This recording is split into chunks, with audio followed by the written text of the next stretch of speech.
Құрметті менің тыңдармандарым, каналыма тіркеліп, лайк басып, комментарий қалдыруды ұмытпаңыздар. Көңілдесін өлтіріп, етін итке тастаған еркек. Бұл болған оқиға ізімен жазылған еді. Мезгіл көктем айы болатын. Ұзаққа созылған қытымыр қыс кетіп, сай-саладан аққан су өзен арнасын толтырып, еріген мұздарды ерекше бір жылдамдықпен ағызып барады. Өзен арнасынан асып буырқанып, жағаны аяусыз соққылауда. Бүгін күн де ерекше шуағын төгіп, мейірлене қалған.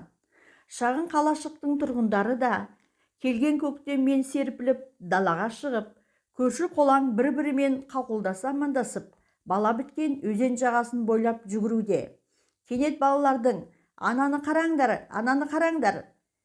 Ана жатқан қапты көрдіңдер ме?» деп бір-біріне айқайлаған дауыс естілді. Жатқан үлкен қапқа қарай бәрі жүгіре жөнелді. Үлкендеу бір бала қапты көтермекші болып еді, шамасы келмеді. Балалы қызығушылықпен ашып көрмек болған олар, қаптың аузын аша алмай тұрғанда, жасы бұлардан едәуір үлкен біреуі «Менде бәкі бар, аузын тіліп ашайық» деген еді. Қаптың аузын ашқан балалардың біреуі «Ей, мынау ет қой, біреудің қыста сойған соғым ағып кеткен ғой» деп топшылады. Ересекте ол болса, «Қайдағы, мынау малдың етіне ұқсамайды» деп өз ойын айтқан. «Одан да ата-анамызға айтайық» деген сарыл. Дәл осы сәтте Дулат та үйге сыймай, үйге бір кіріп бір шығып тасыған өзендей іші алай-дүлей болып жатқан еді. Сол күні шағын қалаға балалар адам сүйегі салынған қапты өзен жағасынан тауып алыпты деген қауесет лезде тараған. Қала тұрғындары әртүрлі болжамдар айтып, қалада адам өлтіретін маньяк бар екен деген сөз желдей есіп, адамдарға үрей туғыза бастаған. Қорыққан ата-аналар балаларын мектеп пен балабақшаға апарып, алып қайтатын болған. Ал базардағы саудагер әйелдер болса, базар тарқамастан үйлеріне қараңғы түспей тұрып жетуге асығатын. Бұл қала 9 жолдың торабы болғандықтан, тоқтайтын пойыздың жолаушылары бұрынғыдай жолдан тамақ алуға түспей, темір жол бойындағы саудагерлердің де саудасы өтпей қалған. Қалаға келіп кетушілер бақылауға алынып, ішкі істер органының да жұмысы көбейген. Табылған адам сүйектері кімдікі екенін анықтау үшін облыс орталығындағы сот медициналық сараптама орталығына жедел жеткізілген еді. Экспертиза қорытындысы бойынша табылған сүйек 40-45 жастағы әйел адамға тиесілі екені анықталған. Бұл қылмыстың бетін ашуға білікті кәсіби сот медициналық сараптама мамандар шақырылып іске кірісіп кетті. Қала халқы табылған сүйектің осыдан 3 ай бұрын жаңа жылдың алдында жоғалып кеткен қаладағы орта мектептердің бірінде мұғалім боп қызмет істейтін жалғыз басты әйел Әлиянікі екен деп айтып жүрді. Әлия 40 жаста еді, жалғыз ұлы 4 жасқа келген, өзінің 3 бөлмелі пәтері бар. Көңілді, ашық жарқын, сүйкімді де қылықты келіншек үнемі әдемі киініп жүретін. Әлия жұмыста беделді, білімді, әркіммен тіл табыса білетін, шәкірттерінің сүйікті ұстазына айналған жан болатын. Әлияның осы қалада зейнеткер ата-анасы тұрады. Көбіне Әлия ұлы Ердосты әке-шешесінің үйіне апарып тастайды. Себебі мұғалімнің таңнан кешке дейінгі уақыты көбіне мектепте өтеді ғой. Күйеуі Айбекпен 3 жыл бұрын ажырасып кетті. Екеуінің мінезі жараспады. Екі қошқардың басы бір қазанға сыймайды десе де болғандай. Айбек пен Әлия сонау студенттік жылдары танысып, бірін-бірі ұнатып қосылған. Еркін өскен қаланың еркек қызы Әлияның достары да көп. Думан тойды жақсы көретін, отырыстың гүлі болып жайнап жүретін. Ал Айбек болса қарапайым ауылда өскен, жалғыз шешесінің жалғыз ұлы. Короче, мамин сыночек десе де болады. Айбек көпшілік ортада өзін ыңғайсыз сезінетін. Той-томалаққа еріксіз Әлияның зарымен барушы еді. Бірақ өзі өте қызғаншақ болатын. Әйелін үнемі сыртынан аңдып, бақылау оның әдетіне айналған. Кейде Әлия мектептегі жиналыстан кешігіп келсе, тергеп есін шығаратын. Күйеуіне ажырасуға ұсыныс жасаған Әлия екеуі екі жаққа ажырап кете барған. Ұлы Ердос анасының қолында қалған еді.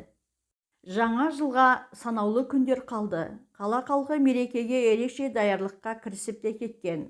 Қала көшелері түрлі түсті шамдардың сәулесіне оранып, әсем күйде еді.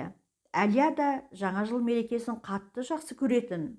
Бала кезінен бері осы мейрамды сағына күтетін.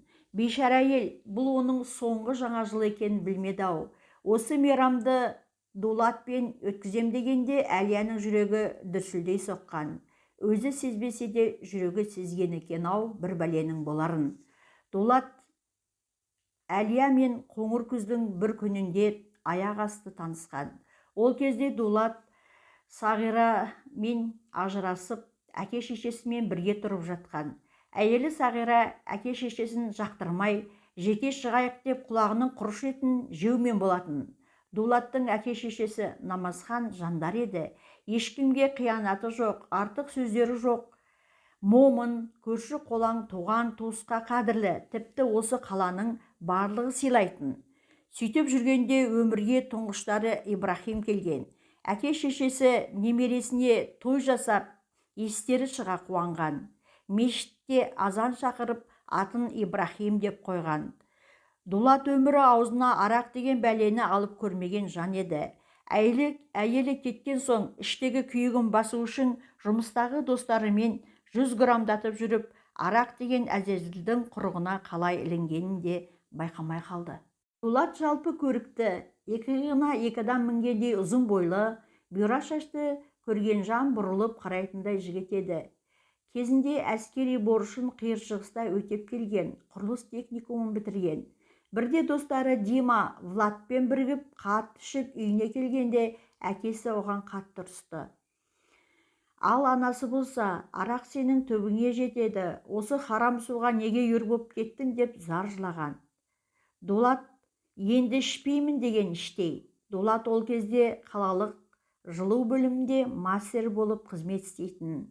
Бірде оларға көп қабатты тұрғын үйдің біреуінен су құбырының жарылғаны туралы пәтер иесі өтініш түсірген.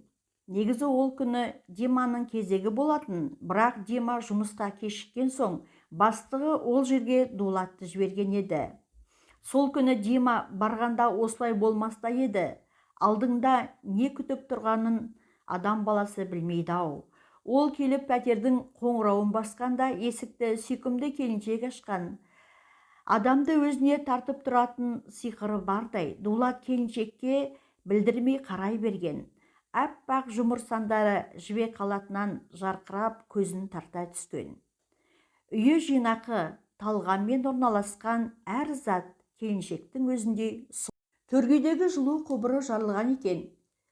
Су тамшылары тамшылап тұр. Дулат бірден іске кірісіп, бар жоғы жарты сағатта құбырды жөндеп берген. Риза болған келіншек бұны шайға шақырған. Қою шайды іше отырып екеуі бұрыннан таныс адамдардай шүйіркелесіп кетті. Әлия мен Дулат осылай танысқан еді. Дулат та сезіп отыр, келіншекке ол да ұнап қалған сияқты. Кетерінде телефон нөмерін беріп, жылы қоштасты. Сөйтіп, Әлия мен Дулаттың тәтті күндері мен қызықты түндері де басталып жүре берген. Махаббаттың тәтті балын бірге татқан екеуі небір тоят түндерді бастан өткерген. Бұрын бұндай ләззатты бастан кешпегендей екеуі де ессіз еді. Сөйтіп, Әлия мен Дулаттың махаббат түндері жалғаса берді. Жаңа жылды бірге қарсы алуды жоспарлап та қойды. Алда не тосып тұрғанын білмеген. Жаңа жылға 2 күн қалғанда Дулаттың әке-шешесі алыста тұратын жақын туысының жылдық асына бармақшы болып жолға жиналған. Бұған Дулат қатты қуанған. Әлия мен екеуі жаңа жылды Дулаттың үйінде қарсы алмақшы. Ол дереу Әлияға телефон шалып, өз ойын айтқанда Әлия да қарсы болмаған. Әлия бейшарада өліміне санаулы сағаттар қалған сезбеген. Жаңа жылға санаулы минуттар қалды. Стол үсті жайнап тұр. Сол күні қаланың шетіндегі үйдің ішінде қандай сойқанның боларын ешкім де білмеген. Әлия мен Дулатта арақ пен шараптың дәміне елітіп, әсем музыканың әуенімен құшақтаса билеп жүр. Далада сықырлаған аяз, аппақ ұлпа қар жерге көбелектей қонып жатты. Аппақ әлем, аспандағы саншы жұлдыздар жерге жап жақын сияқты қолыңды соссаң жетердей. Бір кезде Әлияның қалта телефоны шыр ете түсті. Әлия көрші бөлмеге барып әлдекіммен қатты сөйлесіп жатыр. Жоқ, енді маған телефон шалма, мазамды алма, бәрі бітті, ол сенің балаң емес дейме, не деп жатыр? Арақтың буы Дулаттың басына көтеріліп, ішіне құдды бір сайтан кіріп кеткендей екі көзі қанталап Әлияның қасына жетіп келген Дулат Әлияға: «Кім ол? Қай ойнасың? Қаншық?» деп қылғындыра бастады. Ал Әлия болса: «Жібер, Дулат, жібер. Менің сенен аяғым ауыр. Ішімде сенің 2 айлық балаң бар» деген қырылдай. Алыза болған Дулат болса: «Қайдағы бала? Менің балам болуы мүмкін емес. Сен сайқал қай ойнасыңнан екенін білмейтін де шығарсың» деп өршелене түсті. Бір сәт Дулат есін жиып, Әлияның мойнынан қолын алып, артқа қарай қатты итеріп қалған. Әйел теңселіп барып, басы шойын батареяға барып тиді. Қатты тиген соққыдан Әлияның көз аларып, жерге шалқалай құлады. Дулат шаламас болса да жаншыра Әлияға қарай жүгірді. Әйелді жерден көтеріп алғанда басынан аққан қан Дулаттың 2 қолын жуып кеткен еді. Даладағы ұйтқып соққан боранның даусы ғана осы тыныштықты бұзып тұрды. Бағанағы мастықтан ештеңе де қалмаған Дулат енді не істеймін деп ойланып біраз отырды. Мәйттен қалай құтылуға болатынын ойлап, бір қорап темекі біткенше шегіп, мең-зең боп отыра берді. Жерді қазайын десе жер қатты. Көрші қолаңның көзіне түседі. Енді не істемек? Милиция шақырып, бәрін мойындайын десе, төрінен көрі жақын әке-шешесін ойлап, ол ойынан айнып қалды. Ең дұрысы әйелді сойып, бөлшектеп, әр жерге көміп тастасашы, өртеп жіберсем бе деп тағы дал болды. Терезеден үңіліп сыртқа қарап еді, иті тигр шынжырды үзіп жіберердей бұлқынып тұр екен. Басына бір ой сап ете түсті. Етін ойып итке беріп отырса, ал сүйегін қапқа салып, адам аяғы баспайтын өзеннің бас жағына апарып тастасашы. Басын қора ішінен шұңқыр қазып, көміп тастайды. Болды, ешкім ештеңе білмейді. Жұрттың бәрі жаңа жылда тойлап, бір-біріне денсаулық, бақыт, амандық тілеп жатқанда, Дулат кәнігі қасапшыдай денені бөлшектеп, арпалысып жатқан еді. Тек қараңғы түн мен ай терезеден сығалап бәрін көріп тұрғандай болды. Бәрін бітіріп, үйдің ішін жуып, қандақтарын мұқият сып жуды. Мастығынан айығып кеткелі қанша. Бұл үйге жаңа жылда ешкім құттықтап келмейді. Себебі бұл үйде ешкім арақ-шарап ұстамайды. Намазхан жандар тұрады. Дулаттың иті де нағыз адам жейтін овчарка. Баяғыда көшіп бара жатқан немістен әкесінің құнын бергендей ақшаға сатып алған еді. Немісте иттің мақтауына сырған. Таза қанды неміс овчаркасы адам етін берсең де жеп қояды деген ырылдап тұрған күшіктің басынан сипап. Адам еті тәтті болады екен. Ит те күнде Дулатты көріп, құйрығын бұлғаңдатып, қуанып қалатын. Әке-шешесі ештеңеден бейқам, намаздарын оқып, жалғыз ұлдарына өмір сұрап, құлшылық етуде. Күндер, айлар өтіп жатты.